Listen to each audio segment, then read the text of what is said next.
رب العالمین والصلاة والسلام علی سید الانبیاء والمرسلین اما بعد فاعوذ باللہ من الشیطان الرجیم بسم اللہ الرحمن الرحیم۔ سورہ یونس کی آیت نمبر 57 انشاءاللہ آج اس پر کلام ہوگا۔ سب سے پہلے آیت سماعت کرتے ہیں، اس کا ترجمہ اور پھر اس کی تفسیر۔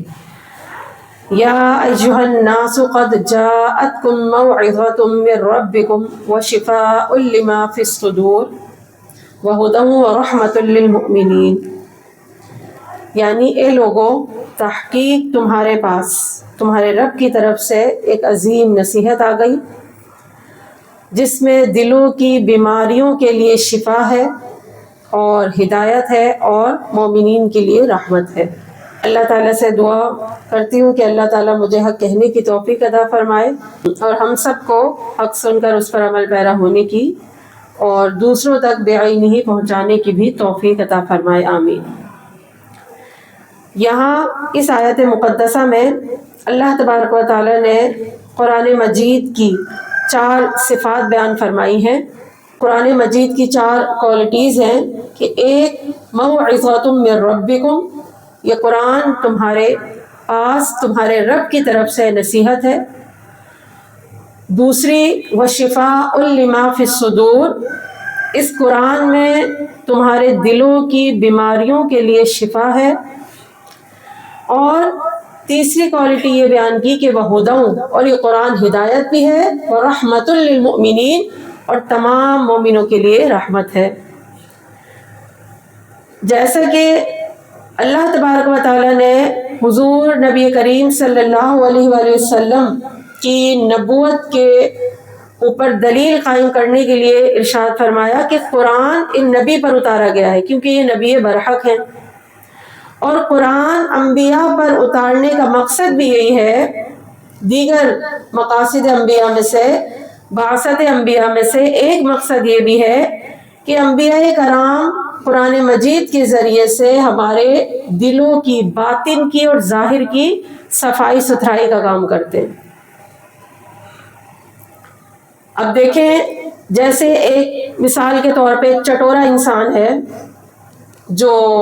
جسے اسپائسی کھانے پسند ہو اور اسے چٹپٹے کھانے پسند ہو، گھی والا تیل اس میں ہونا چاہیے، آئلی، اس طرح کے کھانے۔ اب وہ چٹورا انسان جب اس طرح کے کھانے کھاتا ہے تو بالآخر بہت ساری بیماریوں میں مبتلا ہو جاتا ہے، موٹا ہو جاتا ہے۔ موٹاپا یہ بہت ساری بیماریوں کی ایک جڑ ہے۔ یہ کس وجہ سے ہوتا ہے؟ اگر انسان کم کھاتا ہو وہ کبھی بھی نہیں ایسا ہوگا۔ جو انسان ایکسٹرا کھاتا ہے اور آئلی چیزیں اور چٹپٹی اور باہر کی اس طرح تلی ہوئی، تو اس سے انسان موٹاپا اس کے اوپر آتا ہے، اسے بلڈ پریشر ہوتا ہے، شوگر ہوتا ہے، کولیسٹرول لیول اس کا ہائی ہوتا ہے۔ یہ بیماریوں میں وہ ان امراض میں مبتلا ہو جاتا ہے۔ اور اسی طرح ایک نفسانی خواہشات ہوتی ہیں جنہیں حرام طریقے سے انسان بکثرت پورا کرے، ان کا حصول کرے، تو وہ اتنی مہلک بیماریوں میں مبتلا ہو جاتا ہے جسے ہم ایڈز کہتے ہیں، نعوذ باللہ۔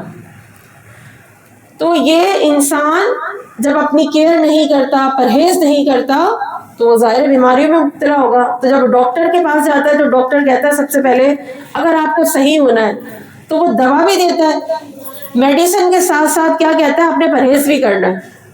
اب اگر وہ صرف دوا کھائی جائے، پرہیز نہ کرے، تو وہ دوا وہ اثر نہیں کرے گی۔ مثال کے طور پہ دیکھیں، اگر کسی کو شوگر ہے اور اس کی شوگر کی وجہ سے اس کے جسم میں ہو گئے زخم اور وہ زخم ٹھیک نہیں ہو رہے، تو اس کے لیے ڈاکٹر کیا کہیں گے، آپ کا شوگر لیول جو ہے نا وہ ہائی ہے، اسے کنٹرول کریں گے شوگر کو تو آپ کے زخم بھر جائیں گے۔ تو اسے پرہیز بھی کرنا ہے، میٹھا نہیں کھانا، شوگر کنٹرول ہوئی، زخم بھرنا شروع ہو گئے۔ اسی طرح اگر کسی کو بخار ہے تو ڈاکٹر کیا کہیں گے، آپ کو میڈیسن تو دی ہے لیکن یہ بھی کہیں گے جا کے آئس کریم کھانا اور ٹھنڈے پانی سے نہ لینا۔ کیا کہتے ہیں ڈاکٹر، آپ کو آئس کریم نہیں کھانی، ٹھنڈا پانی نہیں پینا اور اپنے آپ کو ٹھنڈے پانی سے بچانا ہے، خیال کرنا ہے۔ تو دوا بھی اور پرہیز بھی، جب دونوں چیزیں ہوتی ہیں تو انسان کو صحت حاصل ہوتی ہے۔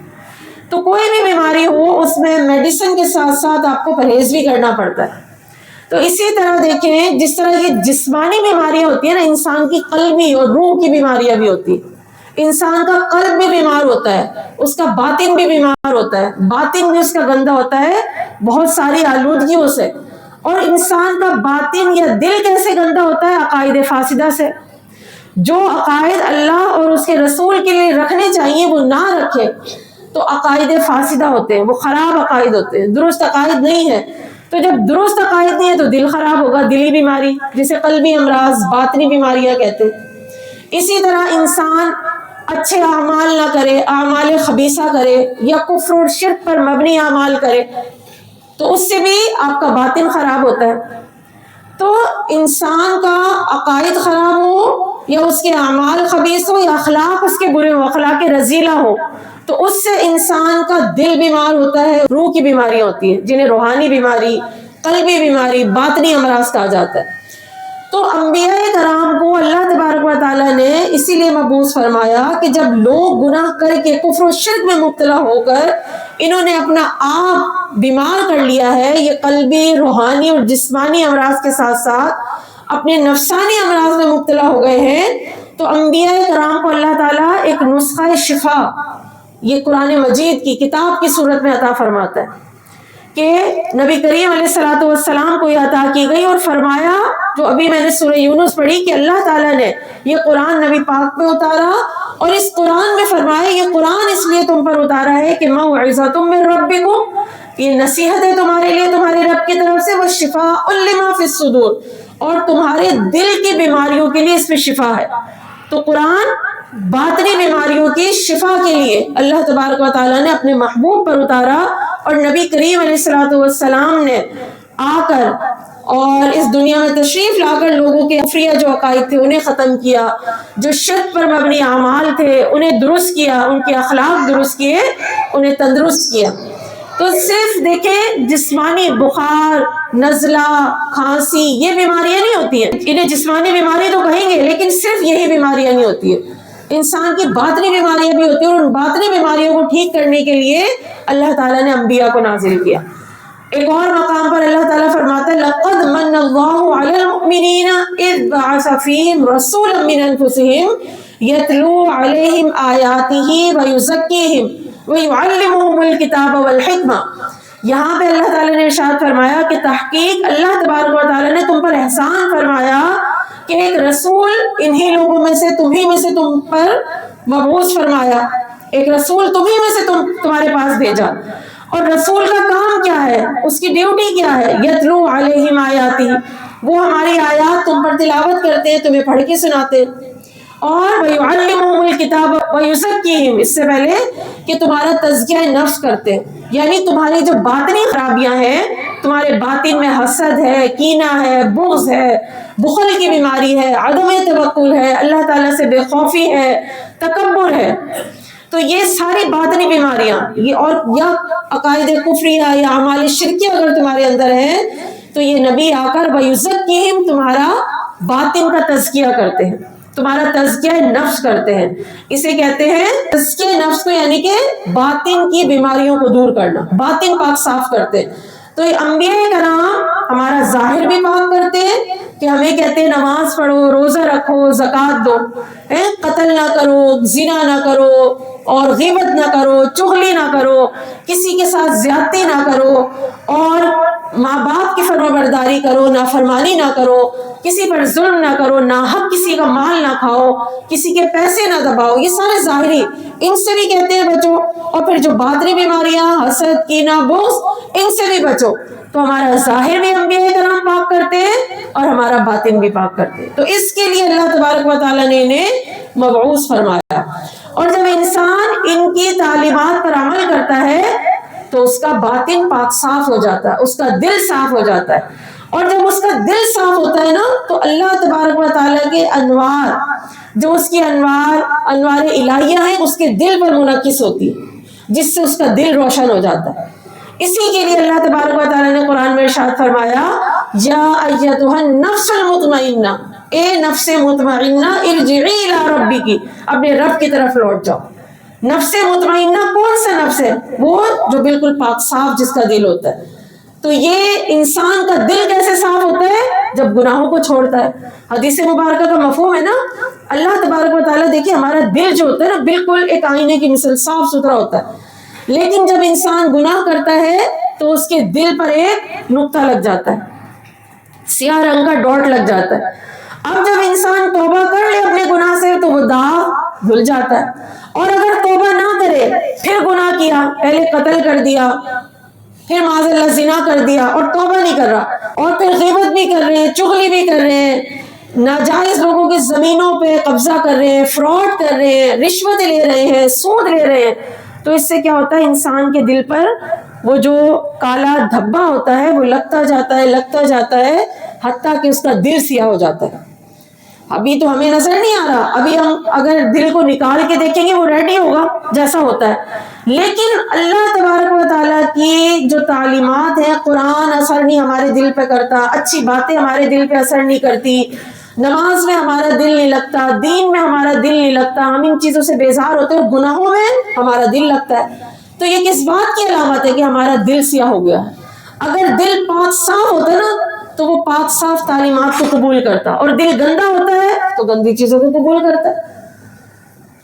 اور دل گندا کیسے ہوتا ہے؟ ظاہری باطنی گناہ کرنے سے. اور انہی کی پاکی کے لیے، ان کو ریموو کرنے کے لیے اللہ تعالیٰ نے انبیاء کو مبعوث فرمایا اور انبیاء پہ کتاب نازل کی کہ انہیں تلاوت کر کے سنائیں، ان کی آیات سنائیں، ان کے احکامات سکھائیں اور ان کا تزکیہ نفس کریں. تو اللہ تبارک و تعالیٰ نے انبیاء کرام کو اس لیے مبعوث فرمایا تاکہ ہماری روحانی صفائی ہو، ہماری جسمانی صفائی کے ساتھ ساتھ ہماری قلبی صفائی بھی ہو.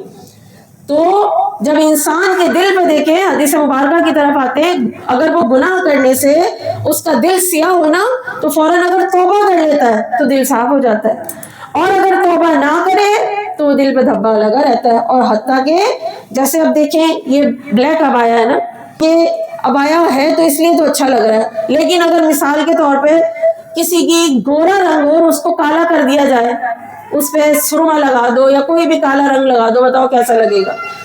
تو دل ہمارا بالکل پیور ہوتا ہے، صاف ستھرا ہوتا ہے، لیکن وہ ہمارے گناہوں سے کیسا ہو جاتا ہے؟ کالا. تو انسان سے گناہ ہو جاتے ہیں، لیکن بہترین خطا کار وہ ہے جو توبہ بھی کر لے. اور ہمیں تو پرواہ ہی نہیں ہوتی گناہ کرنے کے بعد توبہ کرنے کی، ہم کہتے ہیں ہوتا ہے تو ہوتا رہے. غیبت کر لی تو اب توبہ کون کرے، چغلی کر لی تو اب توبہ کون کرے، کوئی حسد میں ہے مبتلا تو توبہ کون کرے. تو توبہ تو کرے کم از کم. کسی کو تکلیف پہنچا دی، امی ابو کا کہنا نہیں مانا، تو پھر توبہ تو کرے، سوری تو کرے. نہ سوری اللہ سے کرتے، نہ پیرنٹ سے سوری کرتے، نہ جس کے ساتھ زیادتی کی ہوتی ہے اس سے سوری کرتے. تو یہ غلط بات ہے. اور دیکھیں جب انسان کا دل پاک صاف ہو جاتا ہے، پھر ایک اس کا روحانی درجہ بڑھتے بڑھتے ایسے وہ درجے پہ پہنچ جاتا ہے کہ جس کا دل صاف ہوتا ہے نا، پھر وہ دوسروں کو بھی دل صاف کرتا ہے. یعنی جیسے مثال کے طور پہ سورج سے روشنی چاند دیتا ہے اور چاند پورے عالم کو روشن کرتا ہے. تو اسی طرح ایک انسان جس کا دل خود پاک صاف ہو جائے نا گناہوں سے بچ کے، تو پھر اس کے دل پہ جو انوار و تجلیات سے وہ فیضیاب ہو رہا ہوتا ہے، تو جو اس کی صحبت میں آ کے بیٹھتا ہے، جو اس کے پاس آ کے بیٹھتا ہے، تو اپنے پاس بیٹھنے والوں کی بھی وہ اصلاح کر دیتا ہے، ان کو بھی پاک صاف کر دیتا ہے. اس کے لیے اللہ تعالیٰ نے فرمایا یہ قرآن ہدایت بھی ہے اور مومنوں کے لیے رحمت بھی ہے. خلاصہ کلام کیا ہوا کہ اللہ تعالیٰ نے انبیاء کرام کو اس لیے مبعوث فرمایا تاکہ وہ قرآن کے ذریعے سے اور کتابوں کے ذریعے سے ہماری روحانی بیماریاں دور کریں، ہماری قلبی، جسمانی اور نفسانی بیماریوں کا علاج کریں. جو ہم گناہوں میں مبتلا ہو جاتے ہیں، ان گناہوں کا علاج کیسے ہوگا؟ وہ اللہ تعالیٰ جو کتاب میں نازل فرماتا ہے، اس کتاب کے ذریعے پھر وہ بتاتے ہیں یہ حلال ہے، یہ حرام ہے، یہ جائز ہے، یہ ناجائز ہے. تو جو جائز ہے، حلال ہے، درست ہے، وہ کریں گے تو ٹھیک، دل بیمار نہیں ہوگا. اور اگر ان کو نہیں یعنی کہ چھوڑیں گے اور اختیار کریں گے تو پھر ظاہر دل کی بیماری ہو جاتی ہے. جیسے کہ انسان پرہیز نہ کرے تو شوگر، بلڈ پریشر اور اسی طرح کولیسٹرول لیول ہائی ہو، کبھی اس کے دل کا اٹیک بھی ہو جاتا ہے. تو یہ ان سے پرہیز کرے گا اور ساتھ میڈیسن بھی یوز کرے گا تو وہ ٹھیک ہو جائے گا. تو دیکھیں ایک تو قرآن مجید کا یہاں پہ ہم نے یہ سنا کہ قرآن روحانی بیماریوں کا اس میں علاج ہے، قلبی بیماریوں کا، لیکن قرآن مجید سے ظاہری شفا بھی حاصل ہوتی ہے.